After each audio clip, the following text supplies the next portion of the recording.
अगली कविता है अकाल दर्शन। अकाल दर्शन धूमिल की कविता है। कवि का प्रश्न है, भूख कौन उपजाता है, भूख कहाँ से आती है। चालाक आदमी इस प्रश्न पर हंसता है और बेतहाशा पैदा होते बच्चों की ओर इशारा कर देता है। तात्पर्य यह है कि सत्ता तंत्र के लोग भूख शोषण को प्राकृतिक और शोषितों द्वारा ही उपजाया गया मानते हैं। मतलब भूख जो है, जो शोषित है, जिनके ऊपर शोषण हो रहा है, उनकी वजह से ही भूख उपजती है। शोषित होना नियति मानी गई है, मतलब ये उनकी किस्मत है। वो बच्चे ज्यादा पैदा करते हैं, इसीलिए वो गरीब रहते हैं, इसीलिए उनके अंदर भूख है। स्मरणीय तथ्य क्या है? लोग भूख से बिलबिलाकर पेड़ के पत्ते और छाल खा रहे हैं। लोग अकाल को सोहर की तरह गा रहे हैं। सत्ता कभी गाय तथा कभी हाय के बहाने लोगों का शोषण करती है।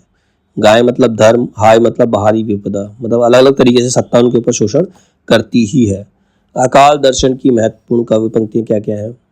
भूख कौन उपजाता है? वह इरादा जो तरह देता है, या वह घृणा जो आंखों पर पट्टी बांधकर हमें घास की सट्टी में छोड़ जाती है।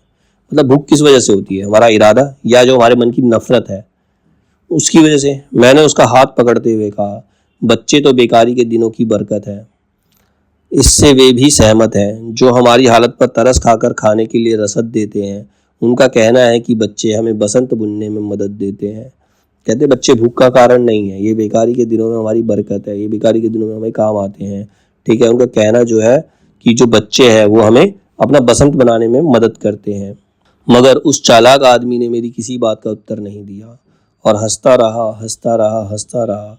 फिर जल्दी से हाथ छुड़ाकर जनता के हित में स्थानांतरित हो गया। मतलब किसी से उसने प्रश्न किया और सहसा मैंने पाया कि मैंने खुद अपने सवालों के सामने खड़ा हूँ और उस मुहावरे को समझ गया हूँ जो आज़ादी और गांधी के नाम पर चल रहा है, जिससे ना भूख मिट रही है ना मौसम बदल रहा है।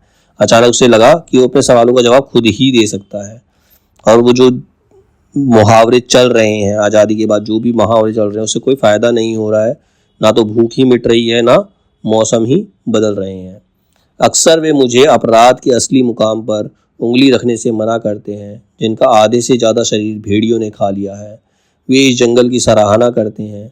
भारतवर्ष नदियों का देश है, बेशक यह ख्याल ही उनका हत्यारा है। ये दूसरी बात है कि इस बार उन्हें पानी ने मारा है।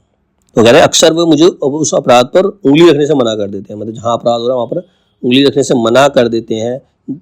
कौन लोग? जिनका आधा शरीर जो है भेड़ियों ने खा लिया है, वो भी जंगल की सराहना करते हैं। मतलब एक जंगल में व्यक्ति रह रहा है, भेड़िया उसे खा रहा है, लेकिन फिर भी कहता है जंगल अच्छा है। वही हमारे समाज का हाल है। समाज में जो नेता लोग हैं हमें खाए जा रहे हैं, लेकिन फिर भी हम कहते हैं वो अच्छा है, ये सरकार अच्छी है। कहने का उसका मतलब यही है। भारतवर्ष नदियों का देश है और यही ख्याल उनका हत्यारा बन जाता है। नदी के बाढ़ में ही डूबकर मर रहे हैं। भारत को नदियों का देश कहते हैं और नदियों की बाढ़ के अंदर ही वो डूबकर मर रहे हैं। जो सत्ता हमारा नुकसान कर रही है, जो सत्ता हमारा इस्तेमाल कर रही है, हम उसी सत्ता का समर्थन कर रहे हैं, उसी सत्ता का हम समर्थन कर रहे हैं।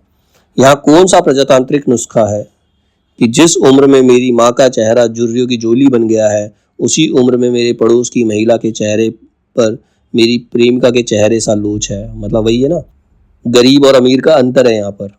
एक गरीब औरत अगर 40-45 साल की उम्र में भी उसके चेहरे पर झुर्रियाँ आ जाती हैं, लेकिन वहीं अगर तुम किसी मॉडल को देखो, किसी एक्ट्रेस को देखो, 50 साल की उम्र में भी उसका चेहरा एक लड़की की तरह चमकता है। तो ये फर्क है। और मैं सोचने लगता हूँ कि इस देश में एकता युद्ध की और दया अकाल की पूंजी है।